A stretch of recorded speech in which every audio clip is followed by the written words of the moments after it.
This kind of overreaction does not cut the mustard. It's a busy evening at the restaurant, and the usual hum of conversation and clinking dishes is suddenly interrupted by a loud, angry voice.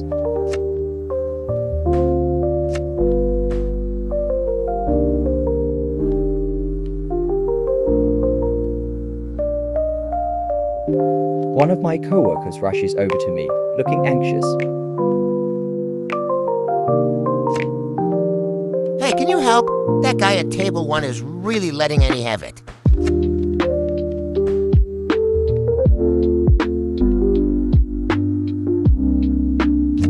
I sigh and set down the tray I'm carrying. The new girl, just 16 and in her first job, has been doing her best. But some customers seem to take pleasure in making things difficult. As I approach, I see her standing stiffly next to the table, eyes wide and hands clasped tightly together. Her face is red, and she looks like she's about to cry. Across from her sits an older man, leaning forward with his face twisted in irritation, practically shouting. This is unacceptable. How hard is it to get a simple order right? His voice is sharp, carrying across the restaurant, and a few diners glance over uncomfortably. I step in between them, making sure to draw his focus to me instead. Sir, please direct your attention to me. I will try to resolve whatever issue you have. The waitress looks at me with a mix of relief and embarrassment. I give her a reassuring nod. Go take 5 in the break room. Come find me after. She barely hesitates before walking away, her shoulders trembling. As she disappears into the back, the man scoffs loudly. Oh, is she seriously crying? Is the little snowflake sad because I gave her a taste of the real world? I take a deep breath, keeping my voice level, though I can feel the heat rising behind my calm expression. It's her first job, sir. She's a teenager. You could do to be a little nicer. Or what? Are you gonna say you're triggered and use that as an excuse for taking a mental health day? Sir, I work at a 911 call center. I take calls from people who have been shot, stabbed, having heart attacks, strokes. I have to talk mothers through performing CPR on their children. I am, frequently, the last person someone speaks to before they die.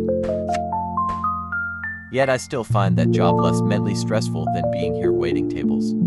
I am only here because waiting tables pays more when you include tips.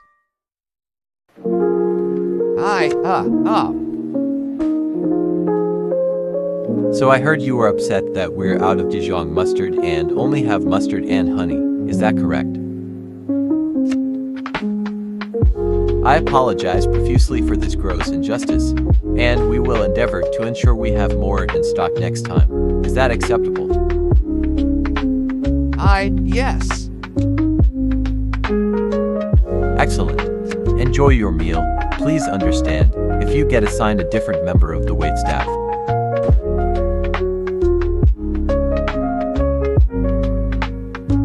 The customer nods stiffly, clearly thrown off balance. He mutters something under his breath, but I don't bother asking him to repeat it. Instead, I give him a polite nod and turn to leave.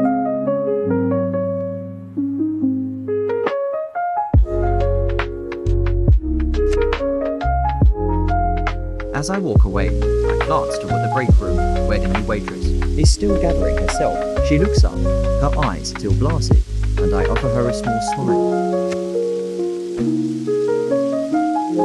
Take your time. You're doing fine.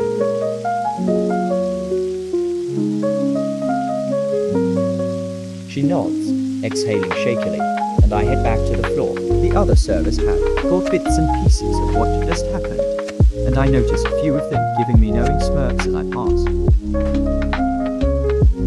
A few tables over, an older couple who had witnessed the exchange calls me over. The woman leans in with a smile.